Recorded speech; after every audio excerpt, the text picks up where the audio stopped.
जय द्वारकाधीश। भक्तराज अम्बरीश की कहानी है। राजा अम्बरीश राजा एक महान भक्त था और निर्जला एकादशी का व्रत था। उसने 12 महीने तक एकादशी का व्रत किया था। लास्ट निर्जला एकादशी रहती है।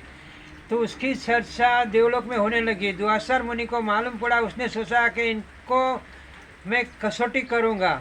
वही सोच के वो जमीन धरतीलोक में आए और धरतीलोक में आने के बाद राजा के वहाँ गए। राजा को बोला हम आपके अतिथि बन के आए, हमारी सेवा करो। राजा ने बोला अहो भाग्य हमारे, आप एक दिन रुक जाइए, कल एकादशी का पूर्णावती है तो उसका व्रत छोड़ते ही हम आपको खाना भी खिलाएंगे और आपको जो बोलेंगे वैसी सेवा करेंगे। ठीक है।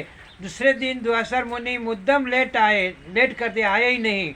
और इधर दुआसर राजा को व्रत छोड़ने का नियम था। 12:30 के पहले वो नियम छोड़ा जाता है। तो उनके सैनिक और उनके घर परिवार के सब लोग बोलेंगे राजन आप खाना मत खाओ, लेकिन भगवान के आगे जो शरणामत की कटोरी है वो थोड़ा सा लेके और आपका व्रत का पूर्णावती कर दो। राजा ने वैसे ही किया और दुआसर मुनि आए। आने के बाद बोलते राजन तुमने खाना खाया? बोलता नहीं। तो व्रत छोड़ा? बोलता हाँ, व्रत का पूर्णावती मैंने किया। बोला कैसे? बोला खाली शरणामत लेके मैंने व्रत छोड़ा। खाने के लिए हमने आपको वचन दिया था, अभी साथ में बैठ के खाएंगे। दुआसर मुनि क्रोधित हो गए और उसके ऊपर कत्या नाम की राक्षसी अपने विद्या से प्रकट करके छोड़ दी। राजा जाके भगवान के पाँव में पड़ गया। भगवान का सुदर्शन चक्र आया और कत्या नाम की राक्षसी को तो खत्म कर दिया भगवान सुदर्शन चक्र ने।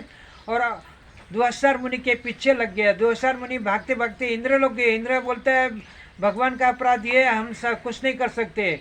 वो भागते भागते ब्रह्मा लोग गए, शिव लोग गए। शिव भगवान ने भी ऐसे बोला कि आप जिसके अपराधी है उनके पास जाइए।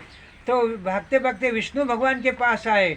विष्णु भगवान ने बोला आप हमारे अपराधी रहते तो हम आपको क्षमा कर देते, लेकिन आपने हमारे भक्त का अपराध किया है, आप उन्हीं के पाँव पड़ो, उनके पास जाओ। फिर वापस भागते भागते दुआसर मुनि अम्बरीश राजा के पास आए। उसके पाँव में पड़ गए और दंडवत प्रणाम किया। राजा ने उसको उठा लिया। बोलते पहले सुदर्शन चक्र को रोको। तो अम्बरीश राजा ने बोला हे भगवान सुदर्शन चक्र, हमने तन मन धन से भगवान की भक्ति की है तो दुआसर मुनि को छोड़ दो। सुदर्शन चक्र वापस चल गया और दुआसर मुनि उसके पाँव में पड़ गए। राजा ने बोला महाराज आप पहले खाना ग्रहण करो, मेरे को बहुत भूख लगी है।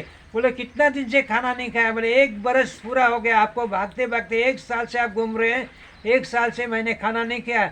दुआसर मुनि लज्जित हो गए और दंडवत प्रणाम करके दोनों जन खाना खाने को बैठे। दुआसर मुनि को खिलाया और राजा ने अपना व्रत पूरा किया। जय दुआसर, जय द्वारकाधीश। ये निर्जला एकादशी का व्रत था। जय द्वारकाधीश, जय राधे कृष्ण। ओम नमः भगवते वासुदेवाय।